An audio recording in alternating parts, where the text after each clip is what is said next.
Thank you so much, everyone, and hello. I hope you're all having a really great morning so far. I'm really excited to be here, and a huge thank you to James and the UKRIO team for the invite. It's a real pleasure to speak alongside Chris and Becky in this session focusing on equity in research integrity, and so lovely to see how many colleagues have logged in and a few familiar names as well. So in my kind of presentation, I'm going to be considering how an equitable research culture and research integrity are essentially two sides of the same coin, but my presentation will have a specific focus on postgraduate research students. So I'll be using the term PGR or doctoral student or PhD student kind of interchangeably to refer to postgraduate researchers who I think, in my opinion, are massively neglected in the kind of student experience discourse, but also when we think about academic retention or experience kind of discourses as well. They kind of occupy what I call this kind of liminal space. Okay, so just as a really quick introduction, my name is Maisha. I'm the research culture lead for equality, diversity and inclusion at the University of Southampton. I'm also the co-chair of an Office for Students and Research England steering group. So the Office for Students is the regulator of English higher education. Research England is one of the organisations under UK Research and Innovation. This particular funding programme that we provide strategic advice and guidance on is all about getting racially minoritized students, so Black, Asian, minority ethnic students, into postgraduate kind of research and increasing access in that sense. And I'm also the co-editor of a recently published book uncovering Islamophobia in higher education, supporting the success of Muslim students and staff as well. So before I begin my session, I just wanted to kind of signpost or highlight that there will be some discussions around race and other protected characteristics, and I'm really mindful that these can be sensitive issues to discuss, but really just to reiterate that I want this to be a brave space where colleagues in the room today, we build a learning community together. So, during the Q&A, please don't be worried about, getting it wrong in a sense if you have, or feeling like you can't engage in these topics. As long as you're being kind of respectful, we should be good. So all I ask is that you come to this kind of session being curious, courageous, and compassionate. Self-disclosure is definitely not mandatory, but I think it encourages the more that you can engage in some of these topics, the more that you as an individual can kind of take out of it. And I completely understand that the session is being recorded, but if during the Q&A folks want to, switch off the kind of recording, please do let us know if you would feel comfortable to engage in that way as well. But let's just start by discussing the kind of current sector focus on research culture. And I'm talking predominantly in the kind of UKHE context, but the current kind of sector focus on research culture has kind of been magnified a lot more with the upcoming Research Excellence Framework, or REF 2029, which has placed this kind of increased sector priority on things like research culture, given the increased weighting of the people, culture, and environment assessment or weighting. Organizations such as Research England, Wellcome Trust have also kind of put in sector funding on research culture based kind of interventions and enhancement projects, which again kind of boosts this kind of rhetoric of focusing on research culture. So when we think about that term, I think the Royal Society's definition is the one that's most commonly referred to. So this is alluding to the behaviors, the values, expectations, attitudes, and norms within our research communities. And in doing so, that can really influence how researchers' careers paths are determined and the way in which research is kind of conducted and communicated. But I think Dr. Natalie Marchant of UCL, University College of London, describes a bit more kind of a tangible conceptualization of what an inclusive research culture actually does. So for her, this is a culture which promotes collaboration. It recognizes and supports, celebrates, diversity, supports those from underrepresented backgrounds, engages in dialogue to identify systemic inequalities, and prioritizes well-being and professional development of researchers. However, even within kind of both of these definitions, I don't think as a general kind of body or sector, we necessarily immediately think about our PGR students when we think about some of these things. Now, a lot of Natalie Marchant's definition of an inclusive research culture is actually very similar to UKRIO's components of research integrity listed on the on their web pages, which I've now listed on the left-hand side of the presentation there. So that includes honesty, rigor, transparency, respect, and accountability in all aspects of the research life cycle and how we do research. I hope James and UKRIO colleagues appreciate how the color boxes match your color boxes on the website as well. But again, really just to kind of support the claim that research integrity and research culture are essentially two sides of the same coin, that equity in research integrity leads to or is a really core foundation of equitable research cultures. But in my work, again, I've noticed how existing literature and practice doesn't necessarily make explicit reference to PGR students when we look at things like research integrity and research culture. And this is despite multiple inequalities that impact access to success within and progression from postgraduate research. So in terms of access, national trends really detail that there's been a kind of stagnant or incremental growth of students at the kind of UK PGR level, despite having really flourishing growth at undergraduate and postgraduate taught levels. The reported loneliness, isolation, and all of those things experienced by our PGR students has also led to very kind of negative mental health and well-being concerns, which has somewhat been a normalized expectation of PhD study, that it needs to be like this in a sense as a kind of rite of passage, which is obviously a wrong kind of thing to infer.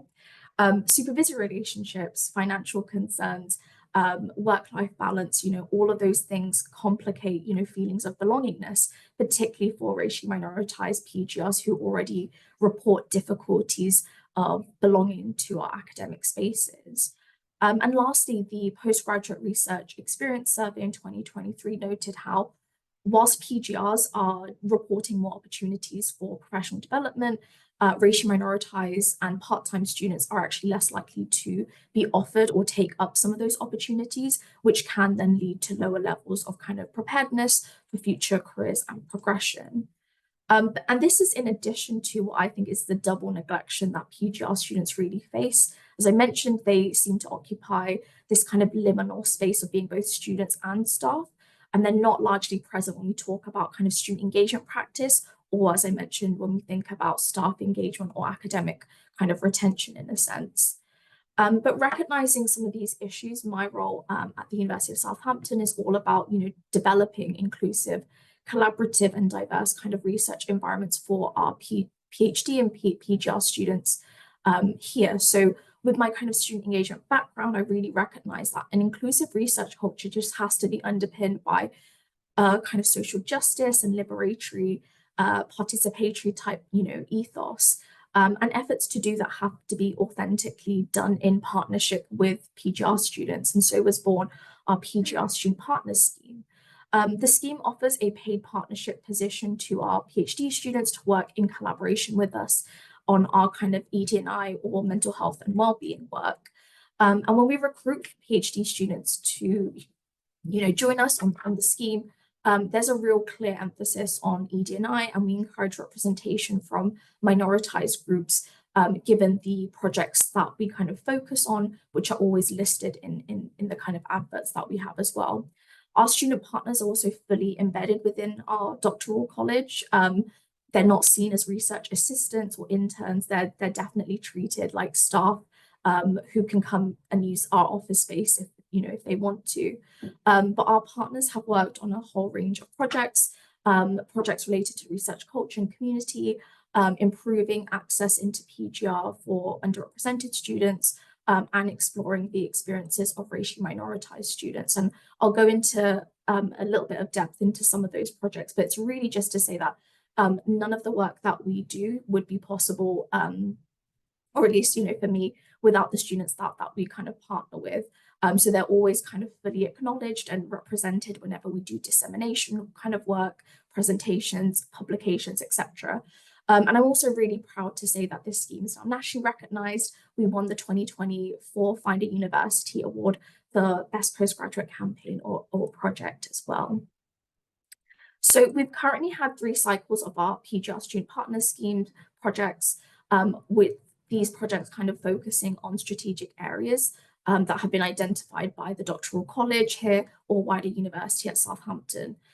So the first thing that we wanted to kind of look at is really establish what research culture means for our PGR students. We have a really great relationship with our students' union, who, for non-UK kind of colleagues are the representative voice of students within university spaces.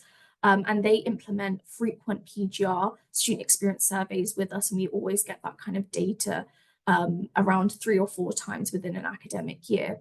So we combine that survey data with in-person engagement with our PGRs and dedicated focus groups, which has given us, a good understanding of how our PhD students are experiencing their research environments.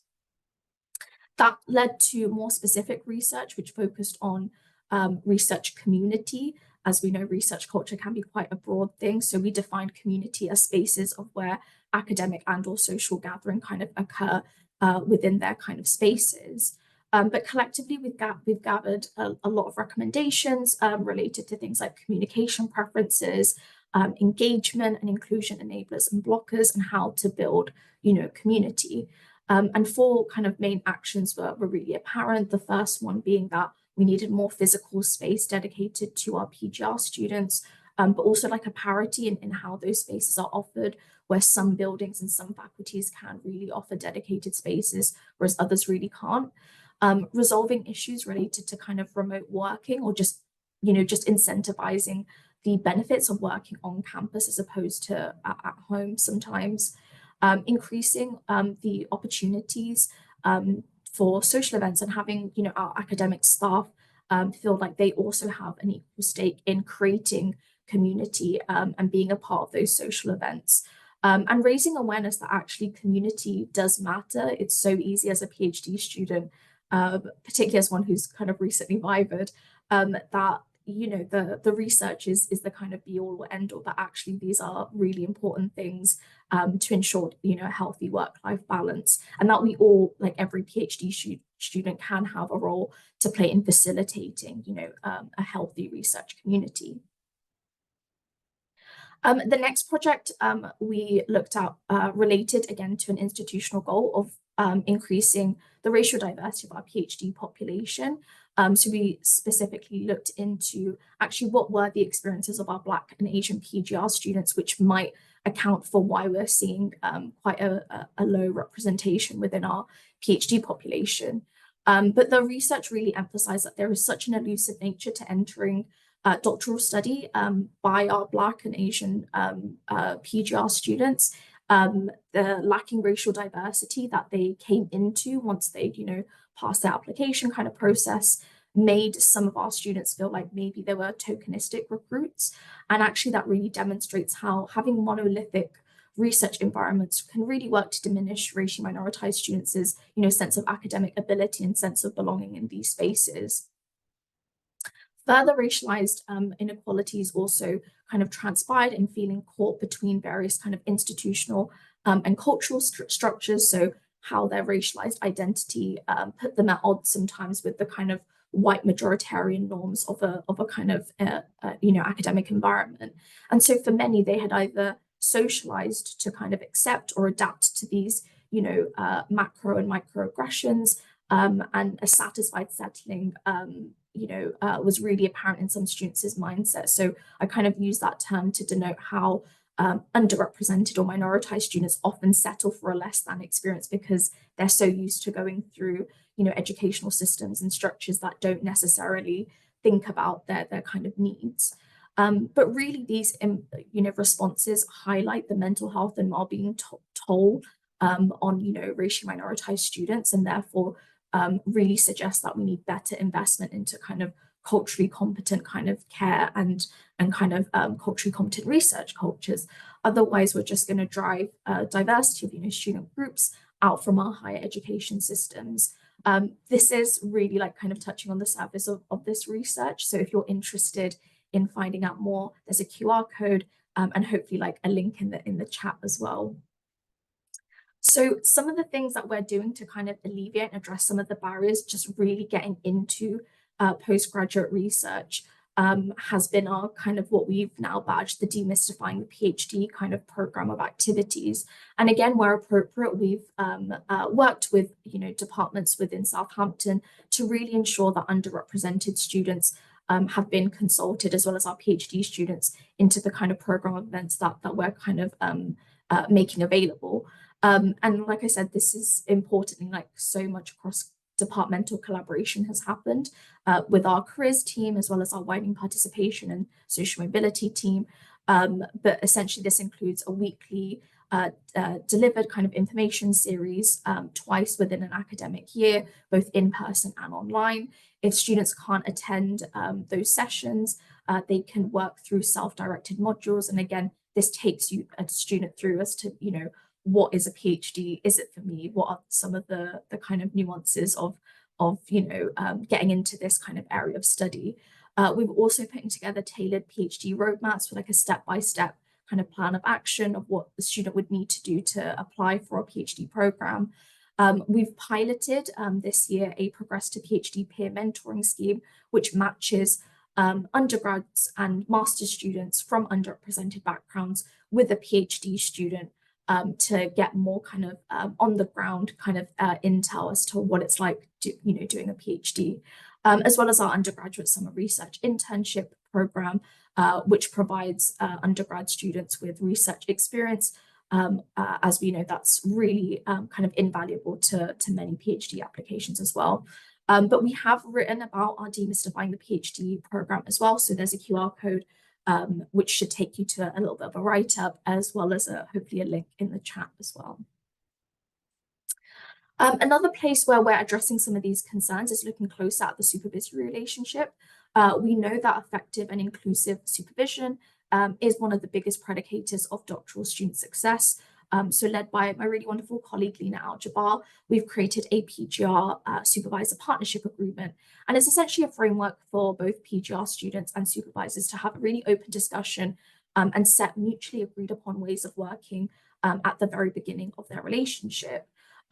So that way, active integration for the PhD student is kind of prioritized right from the outset. But it also provides a framework for supervisors and PGR students to discuss how one another could accommodate, mental health and well-being concerns or any ED&I considerations that they would like the other to be aware of. So again, I think this is a really brilliant resource. There is a QR code on the screen there, and hopefully a link in the chat as well. But in terms of my kind of key takeaways for you all who are interested in creating these equitable research cultures for postgraduate researchers, it really just goes back to the kind of session title in how we center an ethics of care. And to do this, I'm kind of offering kind of four key lessons. Very similar to something that Becky and Chris had mentioned. When I work with PGR students, I always remunerate their time and their expertise. It's a personal rule that I don't ask students to do onerous work for me if I can't remunerate their time in any sense, especially in light of the cost of living crisis, which we know is hitting PhD students quite hard as well.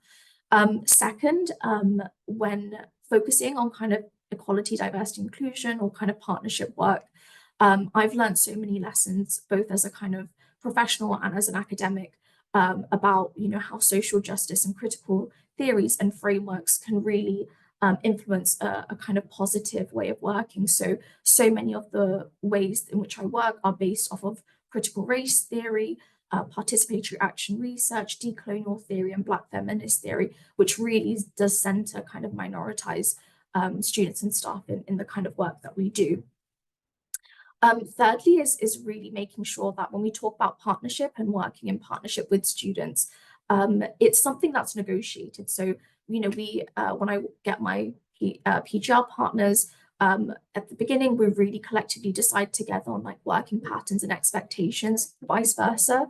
And actually, this could be a potentially new way of working for students, of feeling like they can be empowered and liberated within some of this work. So it's always really important to kind of support and guide students that they are so entitled to let me know what their kind of expectations of me as a staff partner are within these projects and partnership ways of working.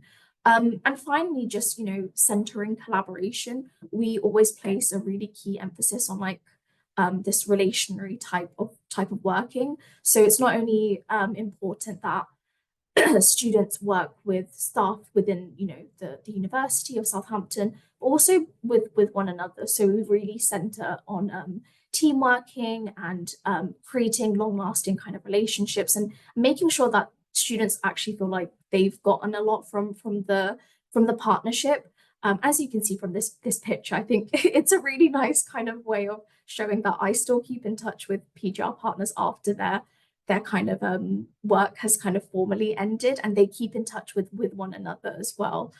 So that's always a really nice kind of unintended consequence of not only doing like ED&I focus work, but the fact that they gain from it as well.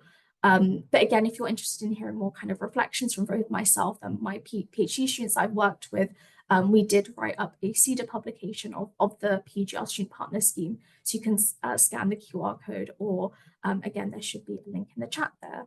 But I think that's everything from me. Thank you so much for listening. I'm really happy to take any questions.